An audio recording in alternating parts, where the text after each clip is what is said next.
Welcome to the Pot.Live podcast. I'm your host, Lenny G. This podcast is all about connecting the community with the thought leaders of business and entertainment in the cannabis industry. As this industry expands and becomes more and more mainstream, we want to educate and entertain our listeners and become your choice and voice for all things cannabis. Thanks for joining us and enjoy the show. Are you ready to be a VIP? Well, Culture Club is ready to bring you thousands of dollars in exclusive deals with the touch of a finger. Simply visit cultureclubusa.com, sign up, and you will get immediate access to dozens of CBD products, services, vacation rentals, over 1,800 vacation rentals, sports gear for all the top pro leagues, all of them, and educational courses. And check this out, a free $100 gift as soon as you sign up. Culture Club is basically paying you to become a member. It's a no-brainer. Go to cultureclubusa.com and become a VIP today. Welcome to another episode of the Pot.Live podcast. I'm your host, Lenny G. And this episode, I'm actually really looking forward to because I need to educate myself. Today, our special guest is Mr. Jeremy Jacobs. He is the CEO of Enlighten. Enlighten is an enterprise cannabis retail technology with an education-first approach to empower and engage the evolving cannabis consumer. Jeremy, welcome to the show. Well, thanks so much for having me today, Lenny. Excellent, excellent. So I want you to actually tell everybody what Enlighten is. Tell us all about what Enlighten is, and then we'll dive into your journey and some of the features of the company as well. Awesome. Well, first and foremost, Enlighten really is what we're known for as a media company. We have a television network that we curate that's in roughly 1,000 cannabis dispensaries across 36 states and 3 countries. The television network broadcasts about half the time educational, entertainment, or news-related content, and the other half of the time it provides an opportunity for brands, both in cannabis and out of cannabis, that may be relevant to cannabis, like Live Nation, for example, with concerts. It allows them an opportunity to reach consumers. And secondly, Enlighten is really probably the premier retail technology company in the space as well. We take the same skill set that we use to operate our television network in those locations, and we make a lot of really neat products that consumers would use in a dispensary, like our integrated digital menus, self-service kiosk, loyalty platforms, and different retail-based technologies like that dispensaries use to communicate with their customers. Okay, so let's dive in. You mentioned a few things there, and for our listeners, basically span the demographic planet. So tell them, what is a smart menu? What happens when you walk into a dispensary and you see your technology out there? Like, go into each one and tell them what they see and why that's a benefit for the business and why that's a benefit for the consumer. Okay, great. Yeah, so Enlighten TV is our biggest flagship product. Probably the biggest reason for Enlighten TV in the beginning is we recognized early on that the brands effectively had nowhere to be able to advertise. I remember the first time I was in Denver, I saw that the Road had been adopted by an edibles brand. And so they got to put their logo on a sign, and I'm asking myself, why is this that way? And I later got to talk to that CEO of that company, and he said to me, Jeremy, we don't have anywhere that we're legally allowed to advertise. Nobody will take our money. They won't put us on the internet, the television, nowhere. And so, one of the things Enlighten TV solves, if you're a brand, is it allows access to those active cannabis consumers. And not just when they're at home sitting on the couch, but while they're actively purchasing cannabis, which point of purchase is probably the most powerful spot a brand can ever be in. For the dispensary, Enlighten TV adds a tremendous amount of value in a lot of different ways. One of the ways is education is key. As you know, cannabis has been illegal for the last 100 years. That's also the same 100 years that technology and science has found its way into medicine, and we understand things better than we ever have. And so what's gone on because of this prohibition is there's this utter lack of education. People just don't know that much about cannabis. What is THC? What is CBD? What is a terpene? What is a dab rig? What does all this mean? How do I do these things? What do they do for me? And so we have a very education-forward approach that allows the cannabis dispensaries to educate their clients And we've just found that the more you educate them, the more they spend, the more loyal they are. They start asking for premium products because they know what terpenes do for them. And, in addition to that, while they're being educated, they're a little less testy about the fact they're having to wait in line. So you kind of reduce that perceived wait. So Enlightened TV itself is able to really assist the dispensary with that consumer experience. And for the brands, it allows them an outlet to be able to reach those consumers where it matters most, while the pocketbook is right there with the cash register and with that brand's product. So that's sort of how Enlightened TV works. Great. And I think you might have mentioned it earlier. If not, what are some of the numbers that you have as far as views and reach for Enlightened TV? Yeah, they're pretty impressive. We're kind of proud of them. Our most recent analysis shows that we have about 2.2 billion impressions that we're able to sell on an annual basis. If you take each individual ad play and the number of impressions we can produce, 2.2 billion. We're pretty sure that's the biggest in the cannabis space. We have the largest audience, and I would also argue probably the best audience because they're actually purchasing cannabis while they're there. We're also, as I said earlier, to give some of the stats, about 1,000 cannabis dispensaries in 36 states and in 3 different countries. So it hardly matters who you are or where you are at. We are there. We do have a presence basically everywhere that cannabis is legal. What does it look like for a brand? Let's say I've got a Lens brand and I want to advertise with you or get featured on Enlightened TV. How do I go about doing that? Well, there's a lot of ways. We're flexible like any other media outlet. We try to hold true to dispensaries so we're not advertising products that are not on their shelves. So the first thing we do is we overlap your particular dispensary distribution points with who our clients are. Anywhere we have an overlap, you're allowed to run a direct advertisement as long as it's within the bounds of the law. Each state's laws are different, but luckily for you, we land in your brand. We know those laws, so we know what we can and can't do. But you're allowed to run a direct promotion. Anywhere that your brand might not be particularly on that shelf and you're trying to get this, that particular dispensary to pick up your brand, we run more sponsorship advertisements. So you're able to sponsor segments that would make sense. For example, if you're an edibles company, maybe you sponsor the PSAs about how to go slow with edibles. There's a big thing with most states to promote going slow with edibles so you don't overconsume. Maybe you sponsor that segment. Maybe you sponsor a trivia question about edibles, but we are able to reach those consumers with your brand in a fun and interactive way. And if you can elaborate on the difference between an in-home targeted ad versus out-of-home, like at a point of sale, you just described that a little bit. What's the difference in your experience with the success rate of trying to hit somebody at home versus when they're out and actually shopping?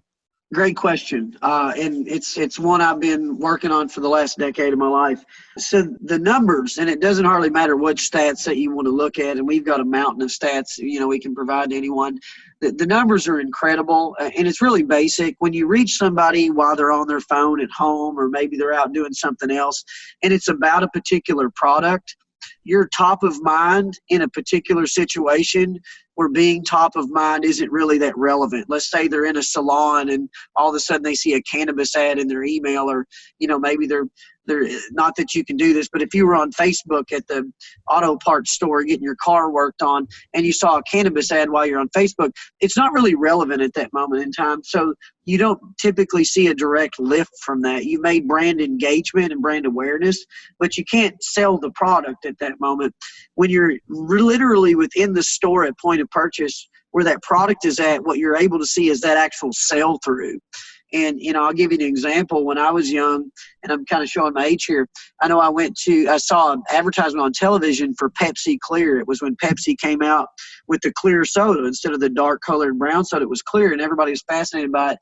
And I went to the store, and by the time I got to the store, there was a gigantic display that Coca-Cola had put for their clear product. And you can guess which one I left with. It was the one that did the better job at point of purchase. So I went there for Pepsi Clear, but I left with Coke Clear. So that's just an example, a real world life example that I lived of what that difference is. Point of purchase is just undeniably the most valuable real estate. That's why people pay so much money to buy the end caps at major retail stores. That's why they pay so much money to advertise on the window clings. That's just the magic moment where the consumer and your product can actually exchange with one another. So you mentioned that you've been doing this for over a decade. Let's talk about your journey a little bit. I know you've worked with obviously plenty of companies outside of cannabis. Tell us about the journey of going from that and then jumping into the cannabis world as it's, emerging as a mainstream option. Oh, absolutely. And it's a good story. It's one of my favorites. So Cisco Foods, the $70 billion a year food company, has been offering and selling digital menus of mine for as long as I can remember, probably 10 years at this point. And so each one of the states has its own Cisco Foods office. And we had a representative in Denver, Colorado that ran the Cisco Foods leads and went around with the Cisco Foods reps to acquire customers. And he calls me one day and he says, I've got these buddies that are going to open up a recreational marijuana dispensary over by the airport on January 1st. And they would like to know if you could make digital menus and digital products for them. And I thought it was the most interesting project I'd ever been involved in. And I was like, heck yeah, I'm interested. Let's do this. And so the journey began. By the time January 1 came, we had completely built a brand, a website, self-service kiosk, digital menus, and a content network for Dank, which is there in Denver, Colorado. We had also been in touch with Euflora, which you're probably familiar with if you've been to Denver. They've got an excellent store at the 16th Street Mall. I think that was their first store.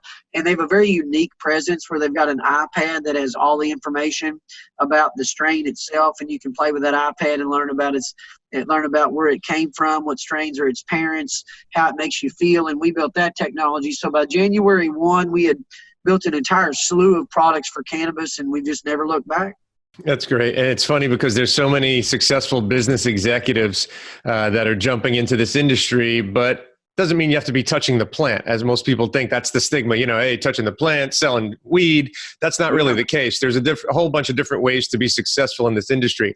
So for our business owners out there, whether they're startups, whether they're seasoned vets, exit strategy and consolidation is going to happen at some point. You have to prepare for the exit strategy, and the consolidation is coming at some point in this industry.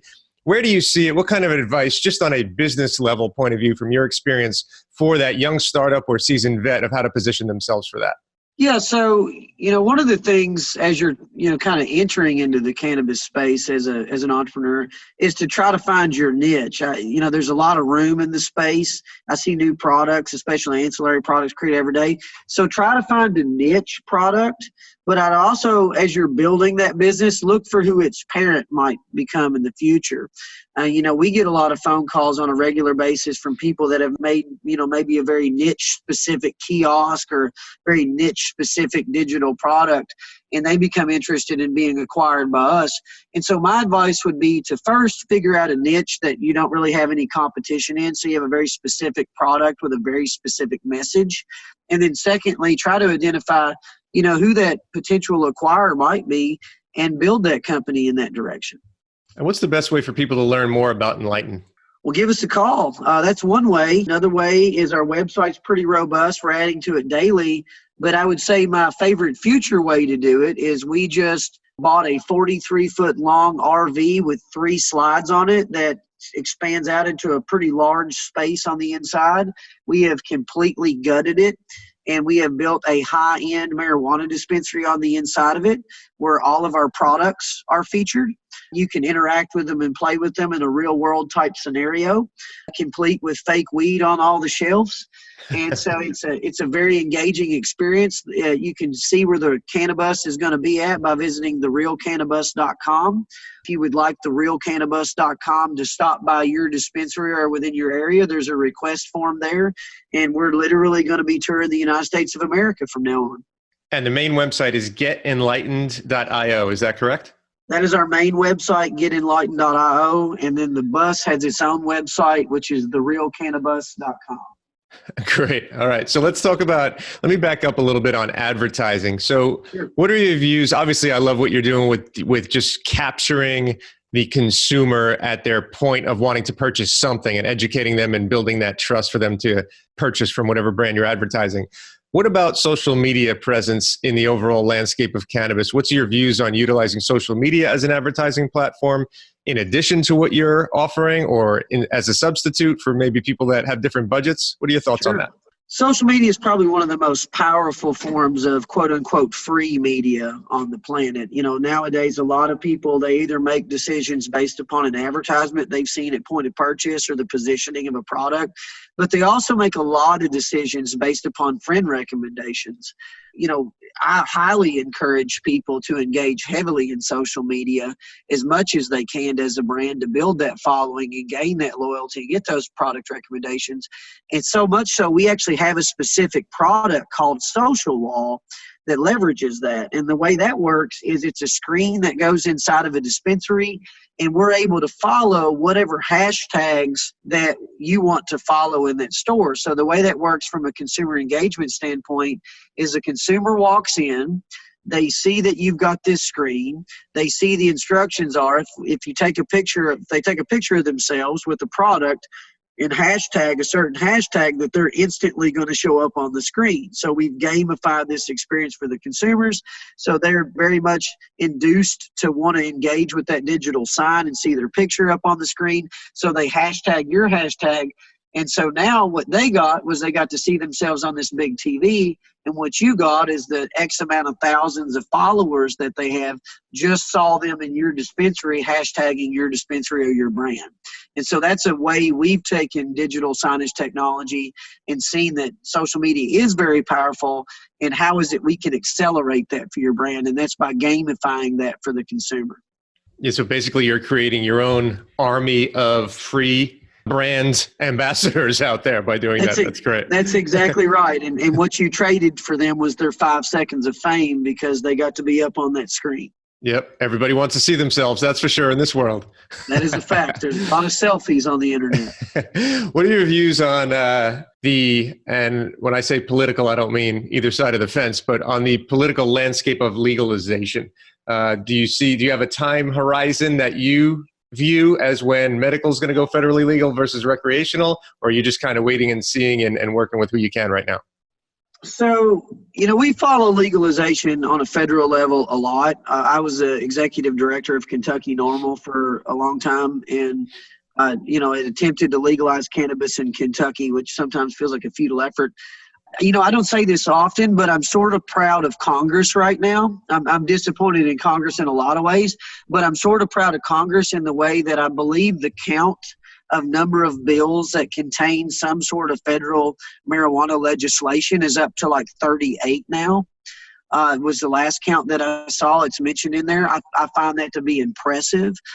I find that the fact that like 17 of those was the number I saw tossed around, don't hold me to that. I'm repeating what I hear. But like 17 of those bills contain legislation that surrounds the biggest problem in the cannabis industry, which is the lack of banking. I don't think anybody disagrees with that. That's a problem that desperately needs to be solved. And so I'm really proud of Congress. I don't know, and it's hard for me to make a prediction as to when full legalization of cannabis federally will come and exactly what that look like. If I had to make a guess, I would say in 2020, banking is going to get loosened up, and maybe sort of the decriminalization of it, if you will. I don't believe in 2020 you're going to see full-scale legalization. I think the federal government, based on the conversations I've had with different Congress people, I believe they want to make it a states' rights issue. So I think you'll slowly see small bites come out of the problem as the federal government just does a really good job of managing how much of this are they involved in and how much do they leave to the states. That's sort of how I see it rolling out.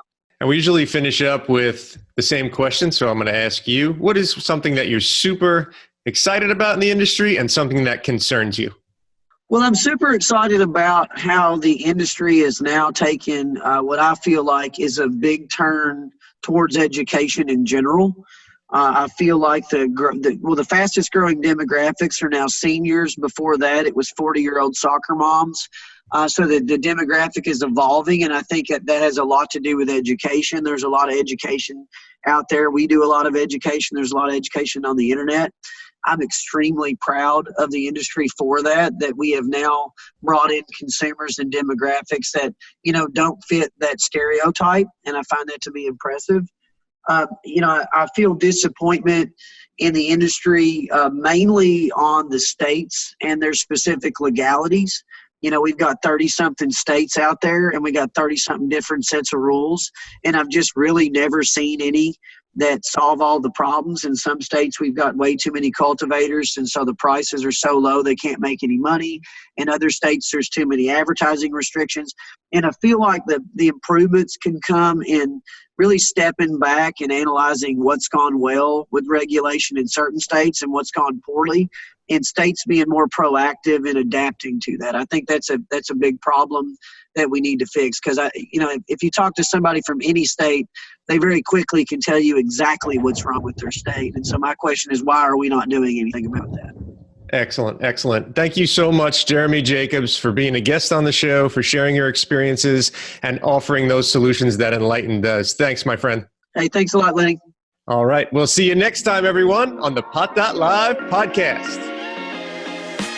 If you are into the recreational side of the cannabis industry, yes, stoners, I'm talking to you, then thepot.com is the online and mobile destination for you. That's right, THEPOT.com, thepot.com. Where else can you find the exclusive Pot Mate of the Month?